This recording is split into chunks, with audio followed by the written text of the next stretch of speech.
Everybody, it's Jason with Parallel Reality coming back with you today with an article from June 9th. This is from Red State. It says, Press gaslighting on Los Angeles riots reaches an astoundingly disturbing new low. So you've probably already seen that we have the 2025 version of these are mostly peaceful protests, which if you saw any footage from it at all, you would know that that's just absolutely not the case. I'm not sure I've ever heard the word peaceful again, like in 2020 when we're all seeing things burn down, but using the word peaceful to describe things that were burning all over the city and people attacking police officers.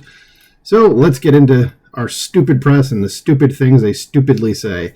So it says the situation in Los Angeles has continued to escalate, with the LAPD and CHP now becoming prime targets for anti-ICE rioters.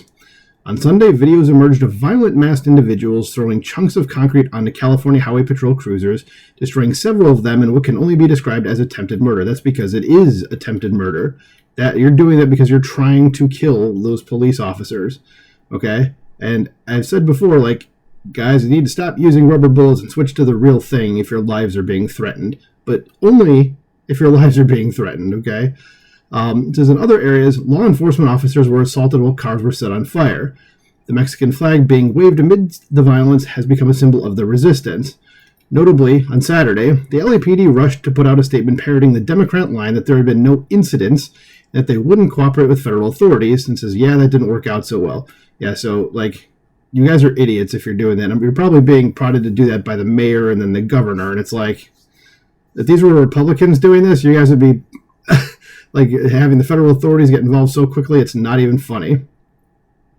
But while the LAPD has suddenly discovered rioting is a problem, the press has continued to double down in increasingly unbelievable ways. On Sunday night, KTLA Channel 5 in Los Angeles put out the following post. See if you can spot all the different ways it misleads the public. So let's see this embedded tweet here. It says, as chaos erupted among some protests against the multiple ICE raids in the Los Angeles areas over the weekend, federal officers have begun enacting more extreme law enforcement strategies, including adding one demonstrator to the FBI's most wanted list. Yeah, that's the guy who, there's video of him throwing rocks or bricks at federal cars, and he should be. That is attempted murder, as the article earlier said. So he absolutely should be, and the FBI can decide if they want to put him on the list or not. He has been identified, by the way, and I know you can't see the full picture, but it is this guy that's right here in the circle. It's not this person on the right. But, yeah, you like how they just kind of are, it's the police's fault, as opposed to, the people actually committing the crimes. It says, notice the continued use of the word protest to describe what are obviously riots and the immediate blaming of federal officers for all the violence. But the most astounding part of that post is the sympathetic coverage of the person pictured. KTLA describes him as a man protesting who is being targeted by extreme law enforcement strategies, including adding one demonstrator to the FBI's most wanted list, as the implication is clear.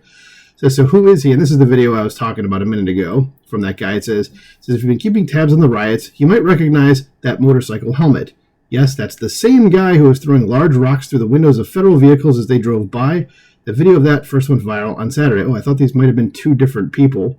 Here, so if it's the same guy, okay. Well, yeah, then you got a problem there, my friend. It says, here's a bit of how his handiwork turned out, with at least one ICE agent being injured. So, and I'm just going to read this first part here, because I know it goes into more, but just says, Fox News correspondent Bill Malugin received intense footage of CBP agents leaving the Los Angeles riots as rocks and other objects are hurled at them, and the rocks broke through the windshield and could have easily killed a Border Patrol agent. Yes, and that would be murder, and if you're doing that, you should be hauled away. You should be thrown away for life. Okay, sorry. It says if that idiot had a better arm, he might have more seriously hurt someone or worse. Yeah, what happens if you hit one of those cars and they spiral out of control and they hit other people? You've just killed multiple people, friend. So think about what you're doing before you do it. It is not a difficult thing to do. Says when he's captured, and he will be captured at some point, I don't know what specific charges the DOJ will go with. Attempted murder would be nice. Says, but when you try to throw heavy rocks through the windshields of vehicles zooming by, that sure seems like you're trying to kill someone. And I don't think they've apprehended him yet, from what I've seen, but it's probably just a matter of time at this point. Says, do the press care? Of course not. There are truly no limits to what they'll lie and mislead about, and of course it's MSNBC that's going to do that. Says they proved that on Monday morning, and this douche right here said, Governor Newsom's right. There wasn't anything like a riot happening on Friday or Saturday. So this guy, either he's lying to you, which is likely because he's on MSNBC, or he didn't actually see anything that happened and he's just parroting the party line. So It says that's just simply false. The video posted above and the injuries sustained by ICE agents happened on Saturday morning. On Friday night, cars were already being set fire in the streets, but again, there are no limits for the press's malfeasance. Human nature is to assume they'll eventually be honest about the situation, given the overwhelming amount of evidence showing they aren't telling the truth. After all, how could they keep lying in the face of possibly attempted murder being on video? But they can, and they will keep doing so. Yeah, and remember back in 2020 when everything was going on with the George Floyd riots that X was not owned by Elon yet, so they're probably downplaying everything that was happening. And I wasn't on X at that point, so I didn't see. But there's other ways to find out information. But at this point, with Elon owning X, which has been a godsend for getting the truth out there, people are able to see this live and in person and see that these guys are just lying. They're doubling down on their stupidity as well. So let me know what you think about the press saying that, once again, these are just mostly peaceful protests and that they're protests and not riots. Let me know in the comments below. Please like, share, and subscribe, and I'll talk to you soon. Bye.